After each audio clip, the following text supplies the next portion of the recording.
ईशान देव सवितर्दुर्तान् परासु यद्भद्रं तन्नयासु। ओम भद्रं कर्णेभिः शृणुयाम देवा भद्रं पश्येमाक्षभिर्यजत्राः स्थिरैरङ्गैस्तुष्टुवांसस्तनुर्भिः व्यसेमहि देवहितं यदायुः। ओम वेद प्रेमियों श्रोताओं संप्रति हम सब ऋग्वेद के दशम मंडल के 21वें सूक्त की व्याख्या में प्रवेश करने जा रहे हैं। इस सूक्त में 8 मंत्र हैं। मंत्र दृष्टा विमद इंद्र देवता अग्नि। शीर्षक है हित कामना हेतु अग्नि का आवाहन। अब संबंधित मंत्र का सर्वप्रथम सस्वर पाठ हो जाए।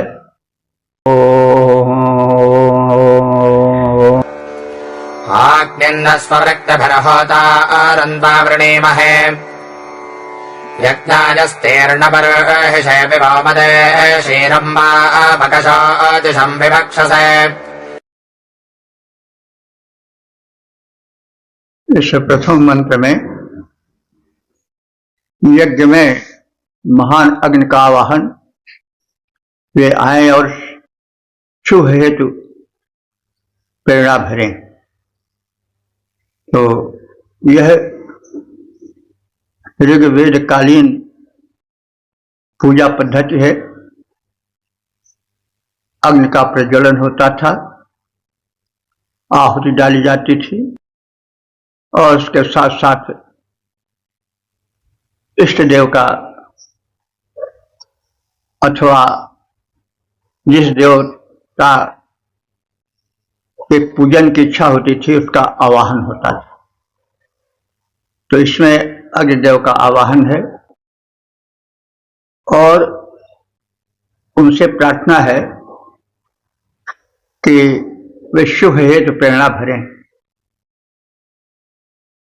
हम केवल धन ही पावें और उस दाता से धन ही मांगे और सुबुद्धि और शुभ न मांगे, तो वह मांगना, वो धन की प्राप्ति शुभदायक नहीं हो सकती है।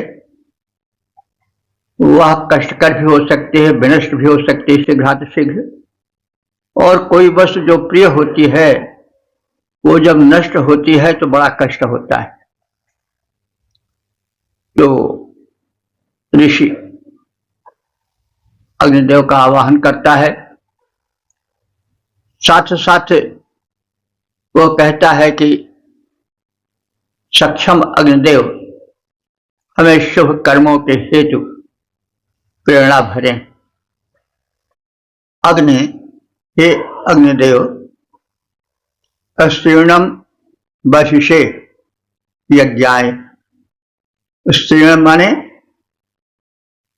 विषय हुए, वशिष्ठ माने कुश का आसन। ये यज्ञ की तैयारी का लक्षण है कि देवताओं को बुलाने के पहले आसन लगा दिया जाता था और उस समय जो बरहिष कहते हैं कुश को, कुश का आसन परम पवित्र माना जाता था। आज भी हम देखते हैं कि किसी विशिष्ट मेहमान को बुलाते हैं तो पहले उसके लिए आसन का प्रबंध कर देते हैं कि अच्छा से अच्छा आसन हो। फिर आसन का भी माने खाने पीने का भी इंतजाम कर देते हैं, प्रार्थनाएं भी करते हैं स्वागत में। वही बात है, अग्नि देवता को जब आवाहित किया जा रहा है तो यह कह दिया जा रहा है कि हे देव प्रवर, हम आसन बिछा चुके हैं और जो है वह प्रार्थना सुना रहे हैं,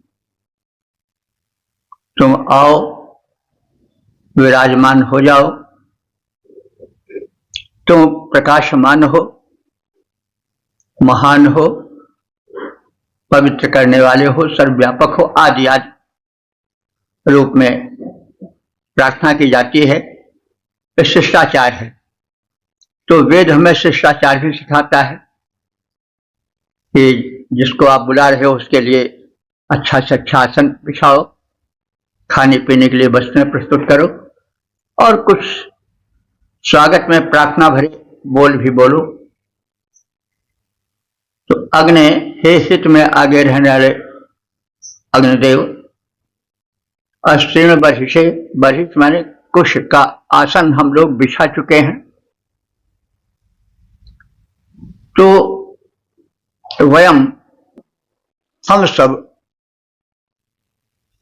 स्ववृत्ति भी स्तुति भी अच्छी तरह से बनाई गई, रची गई स्तुति द्वारा तुम्हारा स्वागत करते हैं। तुम होता हो, होता माने देवों का आवाहन करने वाले हो, और तुम बड़े पवित्र हो, पावक हो। तुम पावक हो, तो पावक माने अग्नि तो होता ही है, लेकिन अग्नि को पावक इसलिए कहा जाता है कि वो पवित्र कर देता है। पुनाच इति पावका, पौधन अकः संधि होती है, तो पावक का होता है पुनाच इति पावका। अग्नि पवित्र कर देता है। कोई वस्तु हो उसको हम अग्नि में डाल देते हैं या अन्य किसी प्रकार से सामने लाते हैं तो अग्नि ही सहायक होते हैं, तो पवित्र करने वाले हैं, इसलिए वे पावक हैं। और भांति भांति से अग्निदेव पवित्र बनाते हैं, यह हम सब जानते हैं। प्रकाश को लाते हैं, अंधकार को भगाते हैं, इसलिए वो शोचिष है। शोचिष माने प्रकाशमान है। और शीरम, शीरम कहते हैं वनस्पति में सोने वाले को। वे अग्निदेव वनस्पतियों में शयन करते हैं। शीरम, अग्नि सूक्ष्म रूप से वनस्पतियों में व्याप्त रहते हैं, तभी तो वनस्पतियों में जीवन रहता है। अग्नि तत्व जहां से समाप्त हो जाता है वह मृत हो जाता है। तो विकास के लिए, पल्लवन के लिए वनस्पतियों में अग्नि तत्व का होना आवश्यक है। फल फूल भी अग्नि के कारण, यानी उसमें सूक्ष्म अग्नि का निवास रहता है, इसलिए फूल लगता है, उसमें विकास होता है और फल भी लगता है और फल पकता भी है, इसी अग्नि के कारण। तो अग्नि की महिमा अनंत है। तो ऐसे महिमाशाली त्वाम अग्निम, तुष अग्नि को ऋणी महे माने हम वर्ण करते हैं, पूजन करते हैं। विवक्ष से तुम महान हो, यह शब्द विवक्ष से जितने मंत्र हैं इसमें 8 में मिलेगा अंत में। तुम महान हो, क्योंकि पूजन, स्वागत, सत्कार महान का ही तो होगा। तो हम स्वरचित प्रार्थना मंत्रों से देवों के आवाहन करता पवित्र, ज्योतिर्मय, सर्वव्यापक अग्निदेव का वर्ण करते हैं। कुश आसन से सुशोभित यज्ञ भूमि पर हे अग्निदेव तुम्हें बुलाते हैं, सुख शांति प्राप्ति हेतु तुम्हारा आवाहन करते हैं। अपने शोधक, प्रवृत्त और वनस्पतियों में सूक्ष्म रूप से निवास करने वाले तुझ महान अग्नि को हम तुम्हारे उपासक और विमर्द नाम के ऋषि जो इस मंत्र के दृष्टा हैं, उनके हेतु तुम्हें प्रेरित करते हैं, तुम आओ क्योंकि तुम महान हो। प्रार्थना मंत्र से अग्निदेव हम करते वर्ण तुम्हारा, देवावाहक ज्योतिर्मय हो व्यापक तेजों द्वारा। यज्ञ भूमि पर विस्तृत कुशासनों पर हम तुम्हें बुलाते हैं, करो विमद ऋषि को प्रेरित। शोधक शुचि ज्वाल जगाते हैं। ओम 10, 21, 2 देवता अग्नि शीर्षक हविग्राही महान अग्नि का आवाहन। अब संबंधित मंत्र का सर्वप्रथम सत्तर पाठ हो जाए। त्वामते स्वाभवः शुम्भन्त्यश्वराधसः वेदित्वामुपसे च नेमिभौमधरदेतिरग्न आहुतिरभिवक्षसे। इस दूसरे मंत्र में संपन्न यजमानों द्वारा महान अग्नि की उपासना का कथन है। अग्नि, हे हित में आगे रहने वाले अग्नि देवता, स्वभुआ वे यजमान, क्योंकि स्वभुआ माने अपने तेज से ही दीप्त हैं, यानी वे स्वयं तेजस्वी हैं, पुण्य कर्मों से इतने परिपूर्ण है कि उन्हें अपने तेज के लिए, अपने भीतर व्याप्त गुणों के लिए, उनसे तेजस्वी होने के लिए अन्य मनुष्यों की आवश्यकता नहीं पड़ती। अश्वराधसा वे व्यापक धन वाले हैं। यजमानों के विषय में कहा जा रहा है कि वे अपने तेज द्वारा स्वयं तेजस्वी हैं और वे धनवान हैं। व्यापक धन धान्य उनके पास है और वो उसके द्वारा शुंभन माने सुशोभित होते हैं। शुंभ, शुंभ माने वह व्यक्ति जो सुशोभन हो। उस शुंभ शब्द से हम चाहें तो कह सकते हैं कि नाम धातु है। शुंभंत माने सुशोभित होना, सुशोभित करना। तो शुंभ शब्द शोभन के लिए प्रयोग होता है, रूपवान। तो यह शब्द अब लौकिक संस्कृत में एक दैत्य के लिए प्रयोग होता है। दुर्गा सप्तशती में शुंभ निशुंभ का कथन है। यह संभवतः प्रहलाद का नाती अपनाती था, लेकिन जो विपरीत आचरण का होता है उसमें कुरूपता दिखाई पड़ती है। तो हमारे यहाँ तो नाम गुण के आधार पर रखा जाता था। तो जब शुंभ के माता पिता ने नाम रखा होगा तो इसलिए रखा होगा कि बड़ा सुशोभन था और सुंदर था, लेकिन उसके राक्षसी प्रवृत्ति के कारण कुरूपता उसके चेहरे पर आ गई। तो यह एक शब्दों का उत्थान पतन भी होता है। ज्यादातर पतन ही शब्दों का होता है। शब्दों का एक इतिहास होता है। तो ऋग्वेद तो मूल इतिहास है शब्द का, भाषा का। यहां पर कुछ दैत्याज का कथन नहीं, केवल अपने शुद्ध स्वरूप में शुंभ का कथन है। शुंभ माने सुशोभन और शुंभत माने शोभा, शोभित करते हैं। तो यजमान तुमको अपनी प्रार्थना से, आहुतिवाद से सुशोभित करते हैं, तुम्हारी शोभा बढ़ाते हैं। कोई व्यक्ति हो, जब वो महान है लेकिन स्तुति उसकी की जाती है, प्रशंसा की जाती है, तो उसकी शोभा और बढ़ जाती है। तो वही बात है, यजमान तुमको अपनी स्तुतियों द्वारा, आहुति अर्पण द्वारा अत्यधिक सुशोभित बनाते हैं। उपसेचनी और सरलशील यानी सहज गति वाली स्तुतियों से, प्रभावशाली स्तुतियों से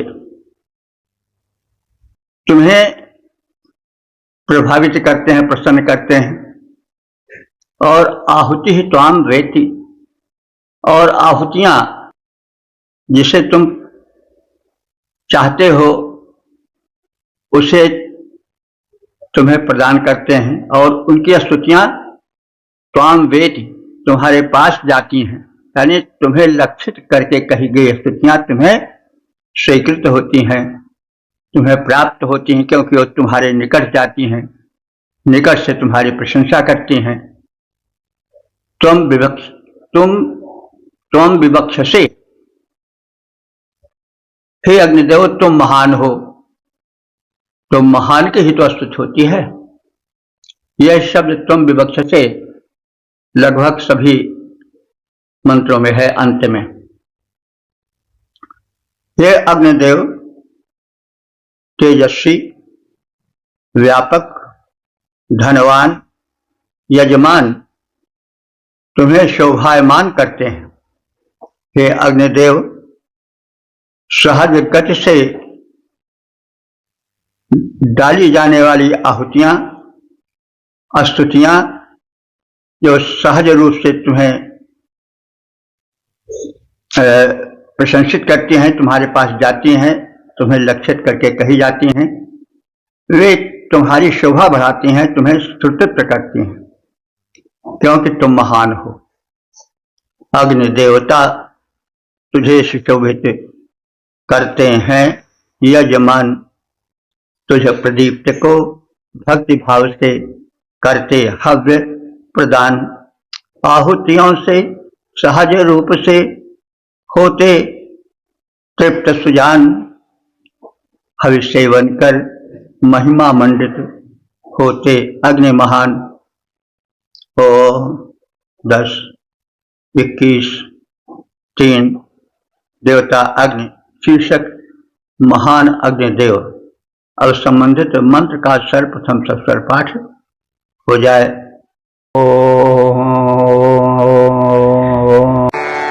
वे धर्माण आसते जुहोभिः सिञ्चतेरिव कृष्णारूपाण्यर्जुनाभिभावते विश्वा अधिश्रयो अधिशय विवक्षसे। इस तीसरे मंत्र में स्तुतियों द्वारा एवं आहुतियों के अर्पण द्वारा अग्नि देवता को स्तुतित किया जाता है, प्रसन्न किया जाता है, इसका कथन है। तो सिंचती इव, जैसे कोई कृषक अपनी कृषि को उसमें उत्पन्न पौधों को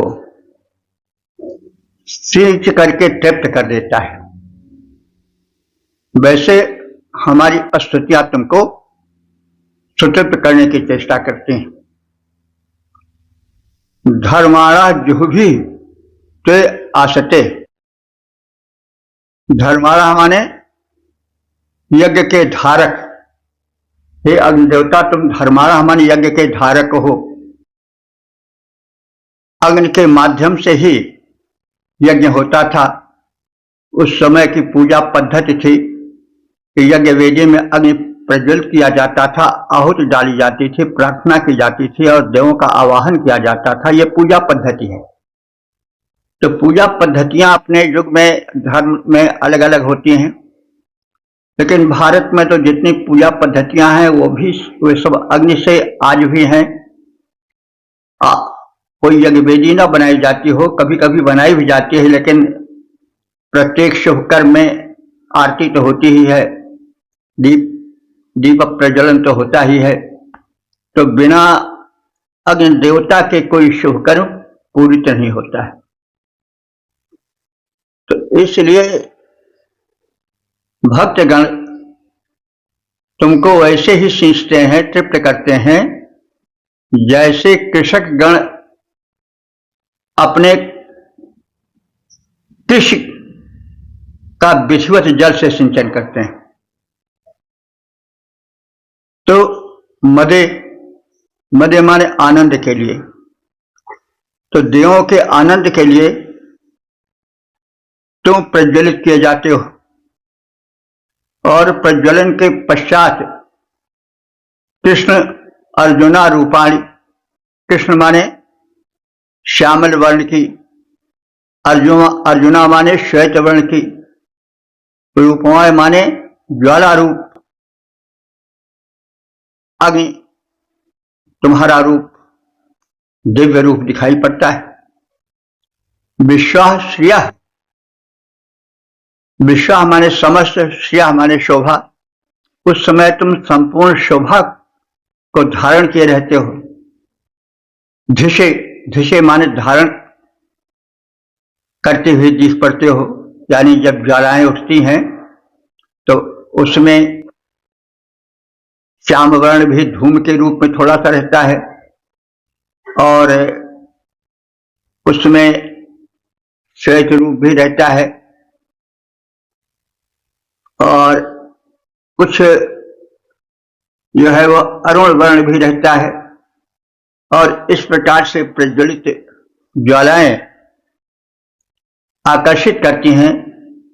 वे बड़ी विश्वास्या और संपूर्ण शोभा को धारण करती हैं। धिशे मैंने धारण करती हैं, क्योंकि विवक्ष से तुम महान हो और तुम्हारी महत्ता को ध्यान में रख करके हम तुम्हारी उपासना करते हैं। हे अग्निदेव, जिस प्रकार सिंचन द्वारा उस जल के माध्यम से कृषक अपनी भूमि को तृप्त कर देता है, उसी प्रकार याजक गण हव्यों के माध्यम से और हव्योपयोगी जो पात्र हैं उनसे तुम्हें सिंचित करता है, आहुतियां देता है, घृत आदि डालता है, और इस प्रकार से अपनी सेवा तुम्हारी सेवा में प्रस्तुत करता है। तुम्हारा पूजन, यजन, भजन आदि करता है।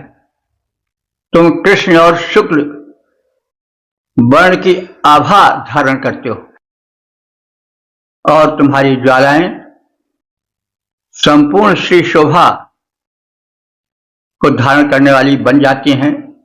जब तुम वेदी में प्रज्वलित होते हो, कुछ श्याम वर्ण, कुछ रक्तिम, कुछ श्वेत वर्ण तुम्हारी लपटों में सुशोभित होता, झलकता हुआ प्रतीत होता है।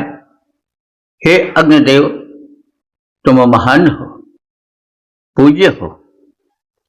जल सिंचन सेवा से भूको तृप्त बनाता जैसे, कृषक जल सिंचन सेवा से भूको तृप्त बनाता जैसे,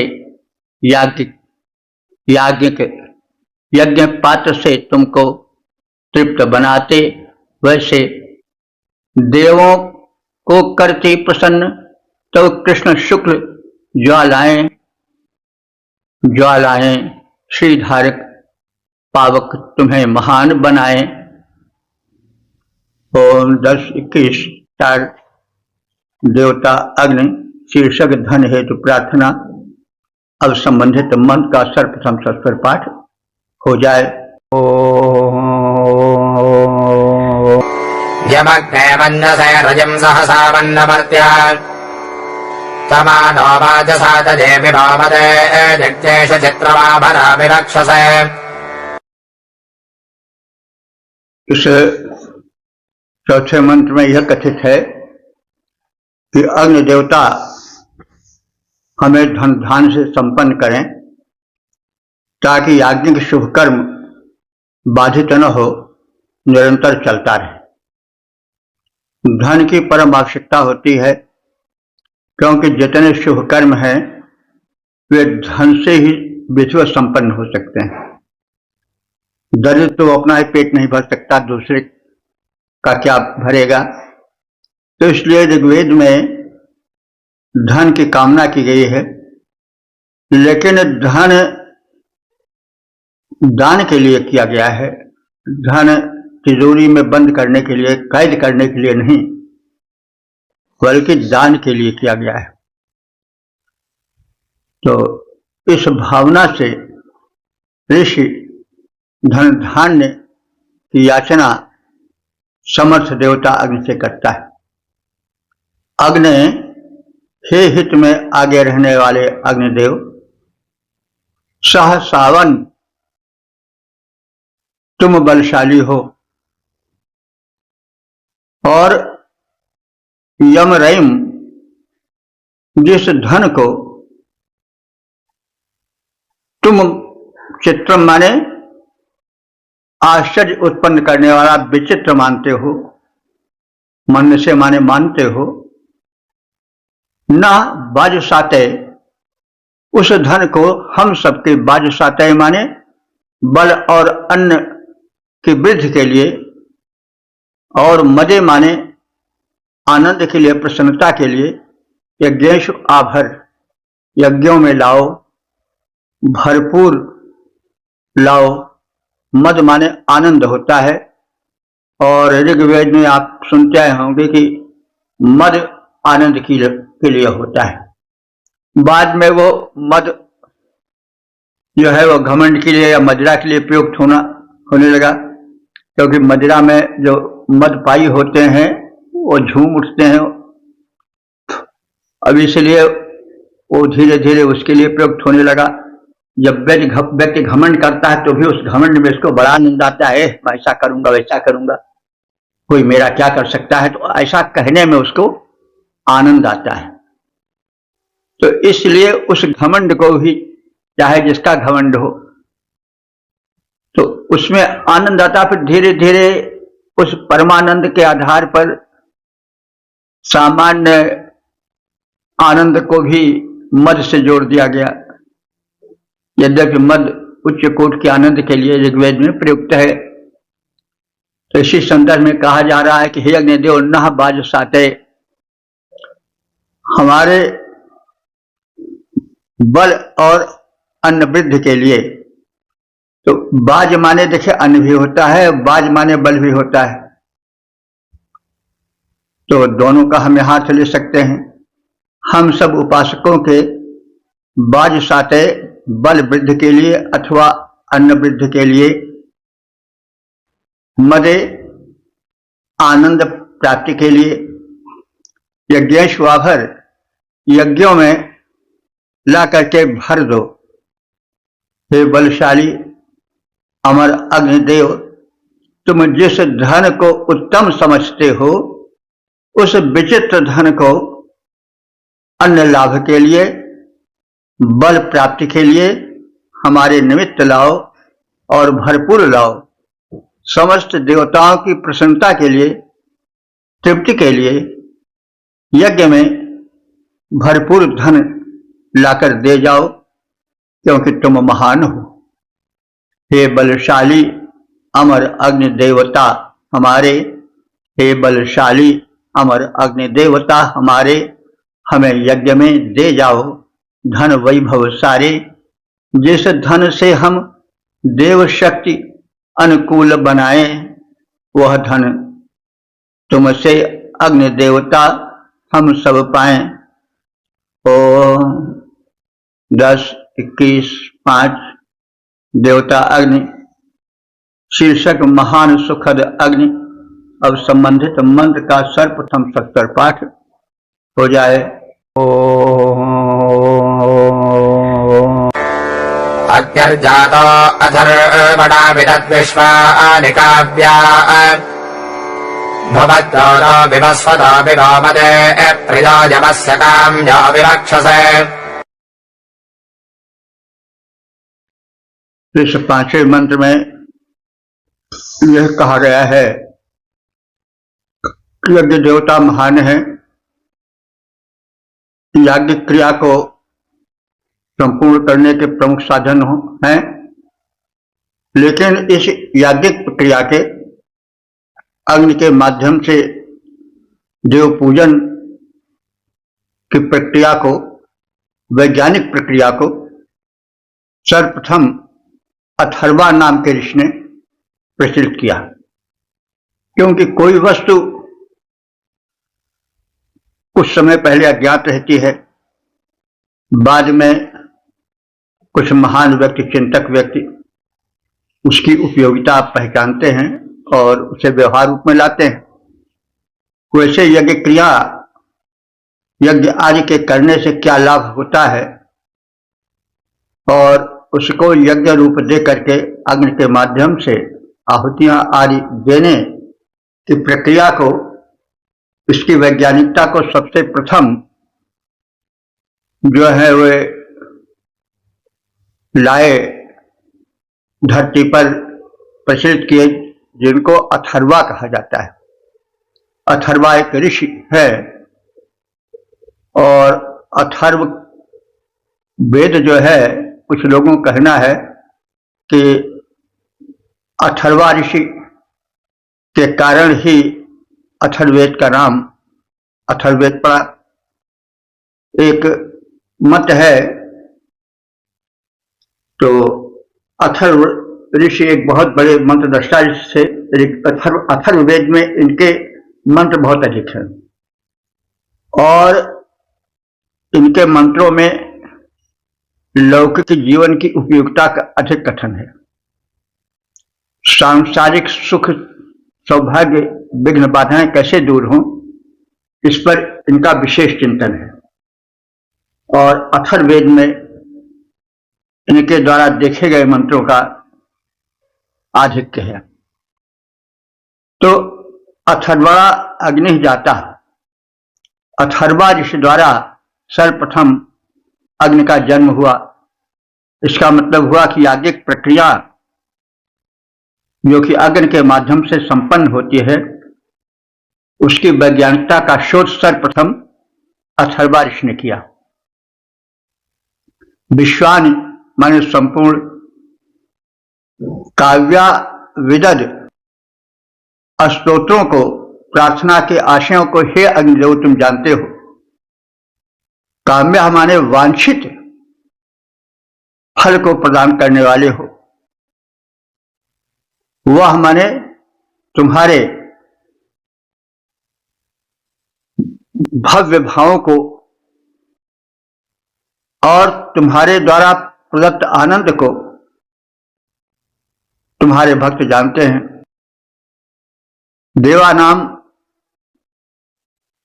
आवाहनार्थ यजमान से दूता, तुम देवों को यज्ञ में आवाहन करने के लिए प्रसिद्ध हो और यजमान तुम्हें दूत बना करके देवों के पास भेजते हैं। उनकी प्रार्थनाओं को तुम देवों तक ले जाते हो।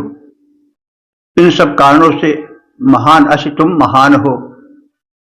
समस्त स्तोत्रों के ज्ञाता ऋषि अथर्वा ने सर्वप्रथम अग्निदेव को प्रकट किया, याज्ञिक प्रक्रिया को जन्म दिया, उसकी वैज्ञानिकता को पहचाना। अग्नि समस्त स्तोत्रों के ज्ञाता हैं।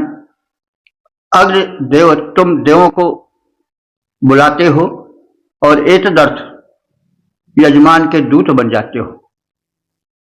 तुम सुखदायक हो, तुम महान हो। ऋषि प्रवर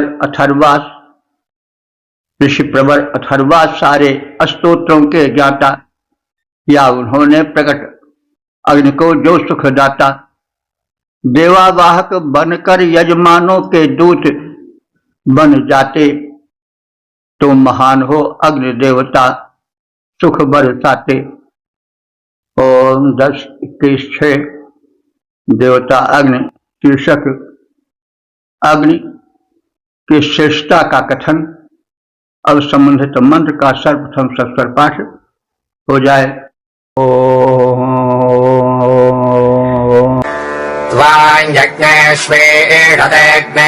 प्रयत्यध्वरे त्वम्बसो अधिकां व्यापिभामदे विश्वा दधासि दाशुषे विवक्षसे।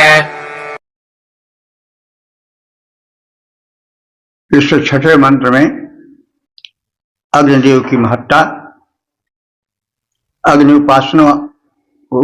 उपासकों को अग्नि द्वारा उनके मनोवांछित वस्तुओं को दिया जाना, कल्याण करना, उन्हें आनंदित करना, इन सब का कथन है। तो अग्नि हे हित में आगे रहने वाले देवता अग्नि, अध्वरे, अध्वरे माने यज्ञों में, अध्वर हिंसा रहित यज्ञ को कहते हैं। और ये शब्द सर्वाधिक प्रयोग होता है वेदों में यज्ञ के लिए, ऋग्वेद में विशेष रूप से, और उसमें अध्वर कहा गया है। ध्वर हिंसा को कहते हैं और अध्वर कहते हैं अहिंसा को। तो यज्ञ में हिंसा नहीं होनी चाहिए। हिंसा मनसा वाचा कर्मणा तीनों से हो सकती है। किसी को हम कटवचन कह दिए, वो भी हिंसा ही हुई, वाचिक हिंसा हुई। हम सोचे किसी का बुरा, तो वो जो है वैचारिक हिंसा हुई। हम क्रिया द्वारा किसी को सताए निरपराध को, तो व्यावहारिक हिंसा हुई। तो कोई यज्ञ करें, कोई शुभ कर्म करें, अगर उसमें किसी को कष्ट होता है तो हिंसा हो गई। इससे अध्वर शब्द कहा गया है कि यज्ञ में हिंसा न हो। ऐसे अध्वर में, हिंसाहित यज्ञों में, हे अग्निदेव त्वाम, तुम्हें ईडते, हम सब प्रशंसित करते हैं, प्रार्थना करते हैं। काम्या वसून, काम्या माने इच्छित, जिसकी कामना की जा रही हो, काम्य जो हो। ऐसे वसून माने धनों को, दधास माने तुम धारण करते हो अपने उपासकों को प्रदान करने के लिए। मदे, मदे माने आनंद के लिए, उसे जीवन में सुख शांति मिले, इसलिए तुम दास से दान यजमान के लिए धारेश, धन को धारण करते हो। दानी यजमान के लिए, इसका तात्पर्य हुआ कि जो यजमान कृपण है, स्वार्थी है, धन को दबा करके रखता है, उसके लिए नहीं। तुम धन धारण करते हो तो दानी यजमान के लिए धारण करते हो। यह बार बार संदेश दिया गया है कि धन प्राप्ति कोई बुरा नहीं है, धनार्जन अच्छा है, लेकिन धन को केवल अपने ही मौज मस्ती के लिए रखना पाप है। तो इस बात को सदैव ध्यान में रखना चाहिए कि वैदिक दृष्टिकोण यह है कि धन धारण करो, लेकिन उसको पर्याप्त रूप से लोकहित में लगाओ। शत हस्तम समाहर सहस्त्र हस्तम संकेत, धन को तुम 100 हाथों से कमाओ, लेकिन हजारों हाथों से उसको बांटो। तो 100 हाथों से मतलब हुआ कि परिश्रम से, तीन तिकड़मबाजी से नहीं, परिश्रम से कमाओ। मानो 100 हाथ तुम्हारे हो गए हो, लेकिन बांटो तो 1000 हाथों से। कहने का मतलब 10 गुना वितरण में रुचि रखो, दान में रुचि रखो। तो दास से तुम दानी यजमान के लिए धनम धारे से, धन को धारण करते हो। विवक्ष से, इसीलिए तुम महान हो।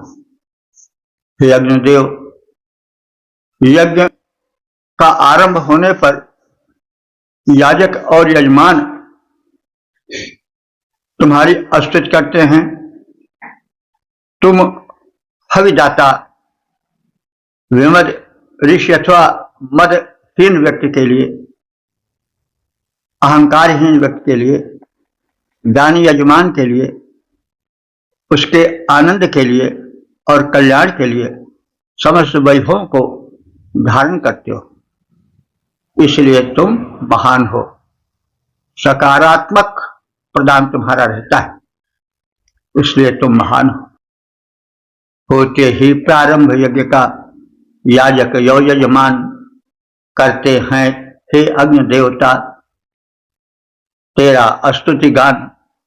तुम हविदाताओं के हित में वैभव करते दान, सुख कल्याण चाहते उनका हो, इसलिए महान हो, इसलिए महान हो। 10, 21, 7 देवता अग्नि शीर्षक अग्नि की महत्ता के कारण अब संबंधित मंत्र का सर्वप्रथम सस्वर पाठ हो जाए।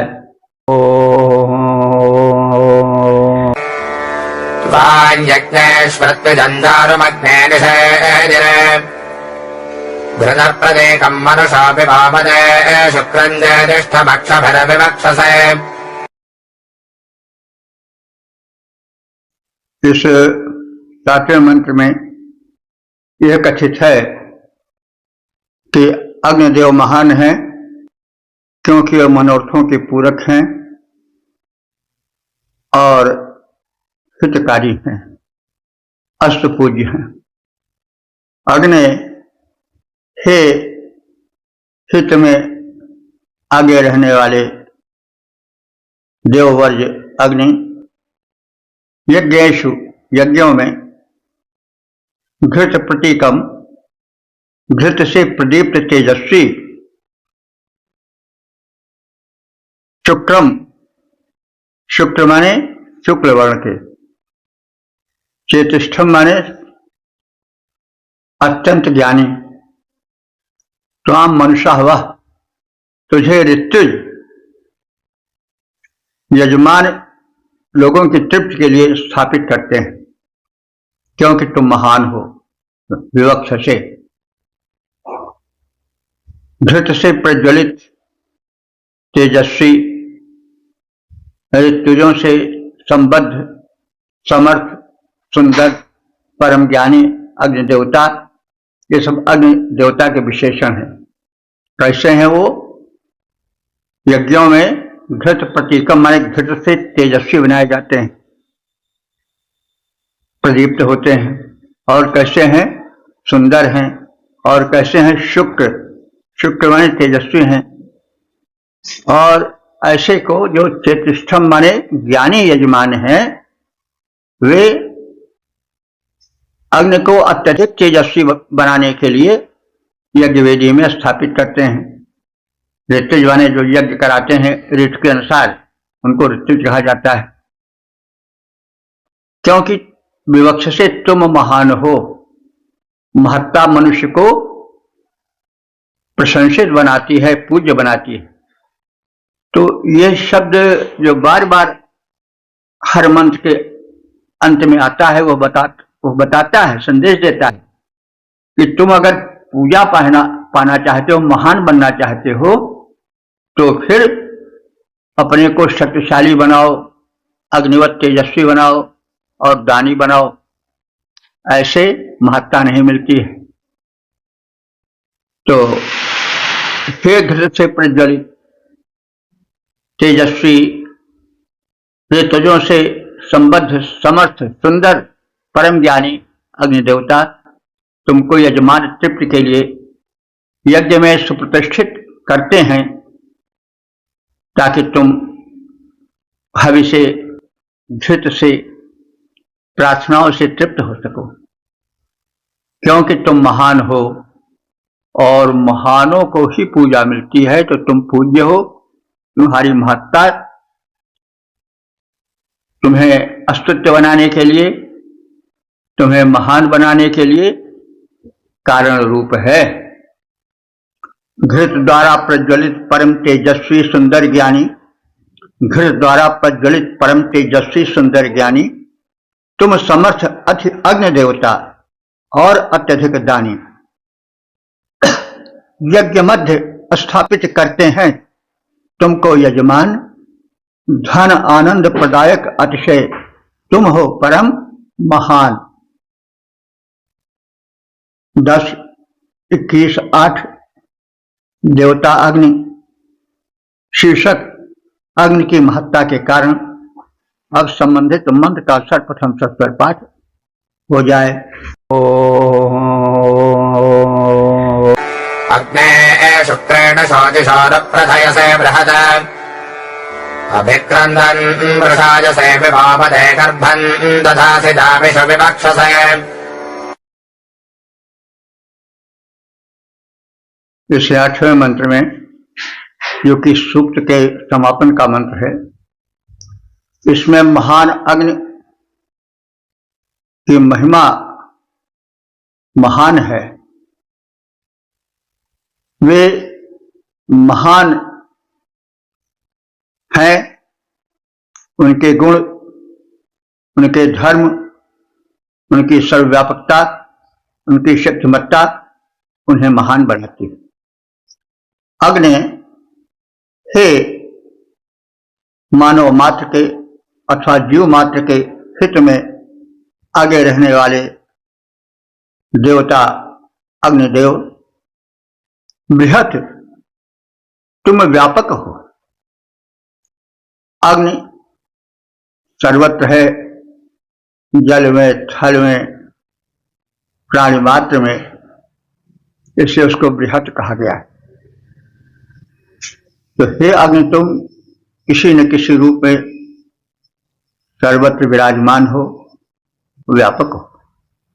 शुक्र शोचिषा और प्रथय से, शुक्र माने प्रदीप्त श्वेत, शोचिषा माने तेज द्वारा, पूर्व प्रथय से तुम विख्यात हो जाते हो, यानी तुम्हारी विख्याति का कारण तुम्हारा तेज, तुम्हारा व्यापक कार्य क्षेत्र है। अभिक्रंदन विषायते, समर काल में तुम वृषभ सदृश नाद करते अत्यंत बलवान बन जाते हो। अभिक्रंदन माने नाद करना, क्रंदन से शब्द उसमें और तेजी ला देता है। जब तुम बड़े तीव्रता से क्रंदन करते हो तब विषायते माने प्रबल बलवान बन जाते हो। वृषभ सदृश, वृषभ सांड को कहते हैं, बैल को कहते हैं। तो बैल जब बड़े जोर से स्वर करता है तो उसका स्वर चारों ओर गुंजित हो जाता है, तो बड़ा प्रखर प्रतीत होता है। तो विषायते है, वृष माने वृषभ और विषायते माने बैल सा आचरण करना। यहां पर नाम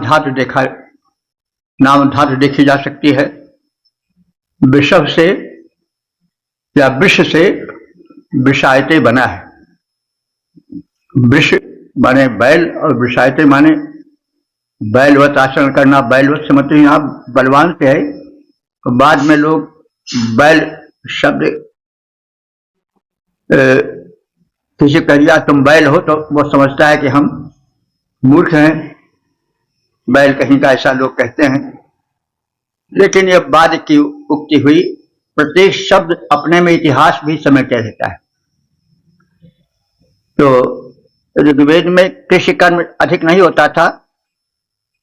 जो बछड़े होते थे वो बैल बनकर चारों ओर चरते और घूमते थे और जोर जोर डकारते थे, शब्द करते थे, तो उनको शक्तिशाली रूप में देखा जाता था।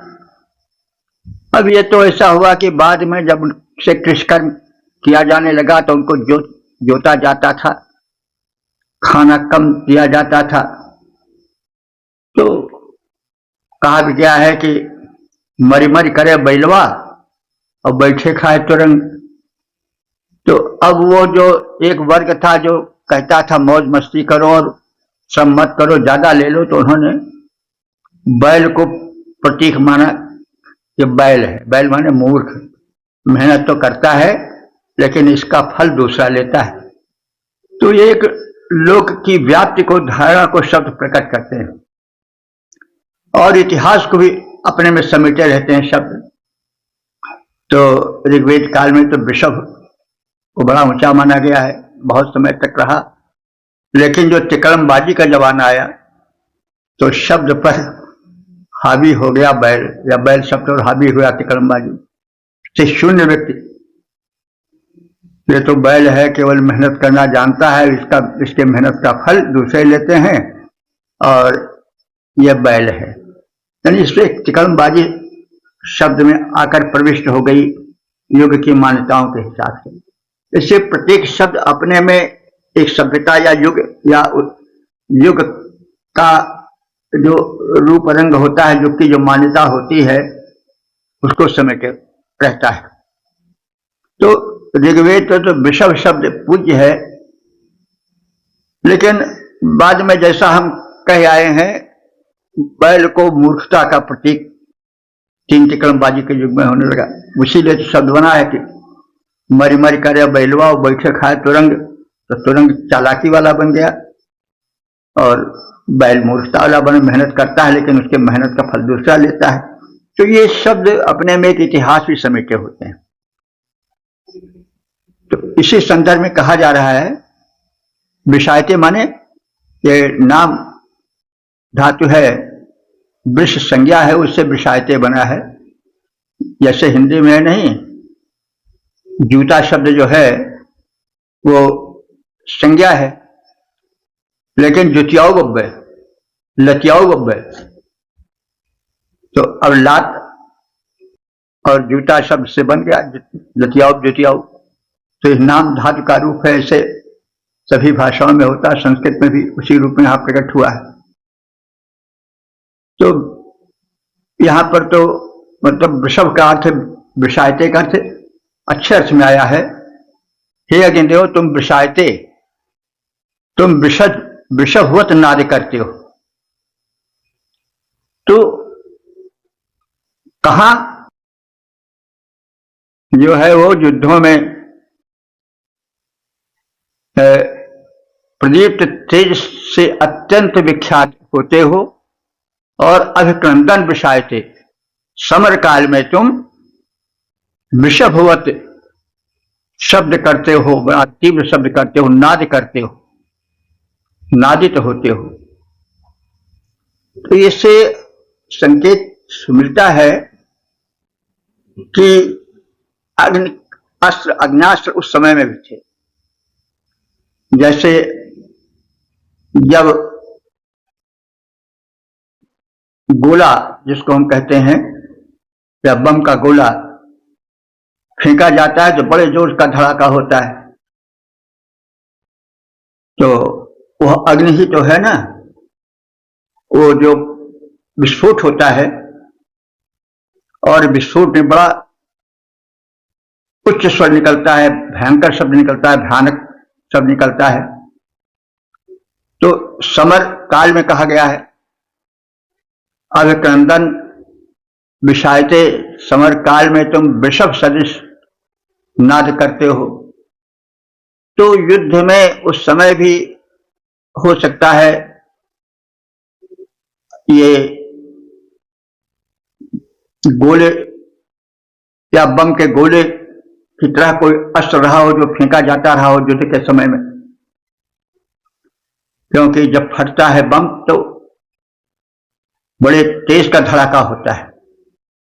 तो वही यहां की अभिक्रंदन विषायते, तुम युद्ध काल में बड़े तीव्र ध्वनि से वृषभ सदृश नाद करते हो, अत्यंत बलवान बन जाते हो। हे अग्नि देवता, तुम जामिषु गर्भम दधास, जामिष माने औषधियों में, वनस्पतियों में तुम गर्भ धारण कराते हो। गर्भम दधास अर्थात बीज धारण कराते हो।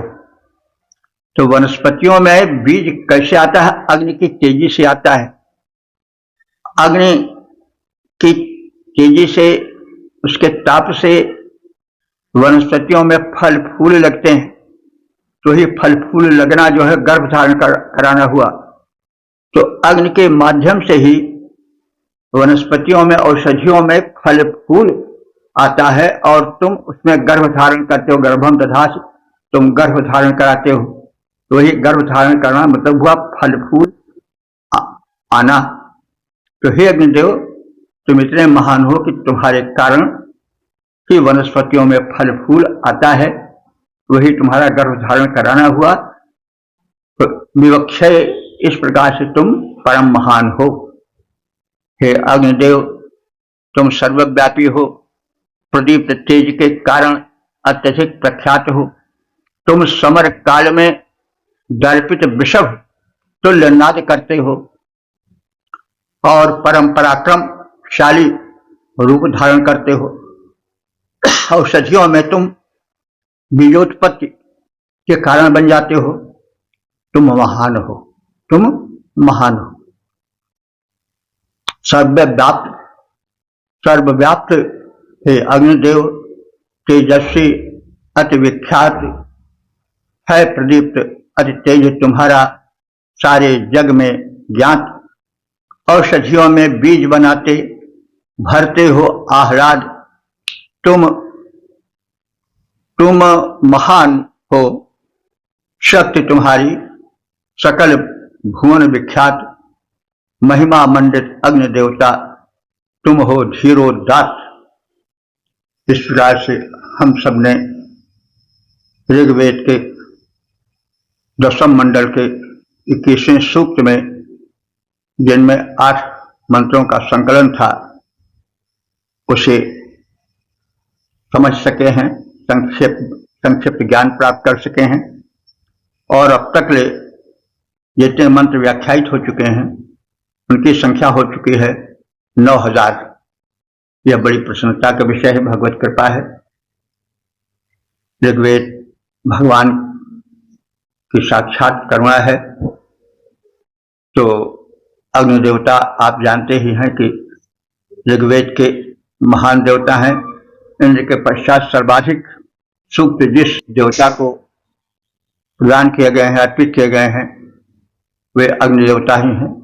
200 से ऊपर सूक्तों में इनका कथन है, इनका वर्णन है। तो अग्नि देवता शुभ कर्मों के प्रारंभ में माने जाते थे। यज्ञ उस समय का श्रेष्ठ कर्म था, यज्ञ श्रेष्ठतम कर्म। आज भी कुछ न कुछ प्रभाव हम देखते हैं। यज्ञ वेदी आज भी बनती है, हवन आज भी होते हैं। कुछ नहीं होता तो दीपक प्रज्वलन के रूप में अग्नि की उपासना तो होती ही है, आरती के रूप में। आज भी बहरहाल अग्नि की महत्ता है। वे सर्वव्यापी हैं, वे तन मन सब में व्याप्त हैं। वे शरीर में जठराग्नि बनकर, ताप बनकर व्याप्त हैं।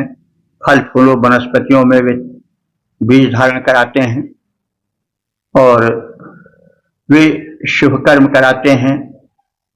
वे धन धान्य को प्रदान करते हैं। जो कुछ प्रकाश है, जो कुछ महत्ता है, जो कुछ जीवन है, वो सब अग्नि के कारण है।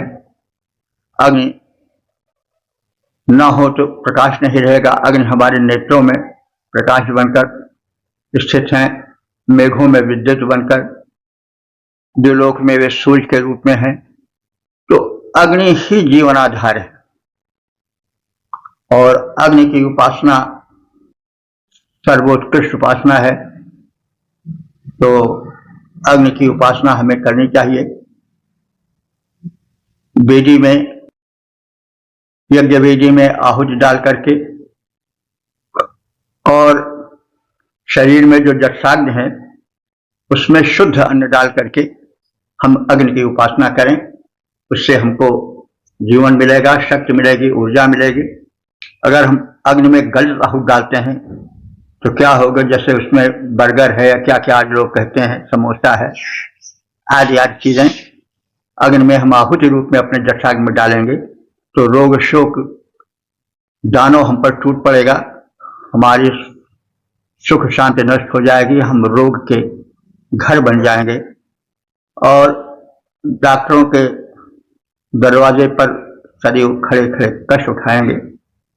तो हमें अग्नि के चतुर्दिक व्यापक शक्ति का अनुभावन करके अग्नि उपासना में रत होना चाहिए। और अग्नि उपासना सर्वश्रेष्ठ उपासना है। यह प्रत्यक्ष देवता है, इसलिए उनकी महत्ता को ध्यान में रख करके उपास्य देवता के आगे हम महिमा मंडन करते हुए सिर झुकाते हैं। ओम सर्वे भवन्तु सुखिनः, सर्वे सन्तु निरामयाः, सर्वे भद्राणि पश्यन्तु, मा कश्चित् दुःख भाग् भवेत्।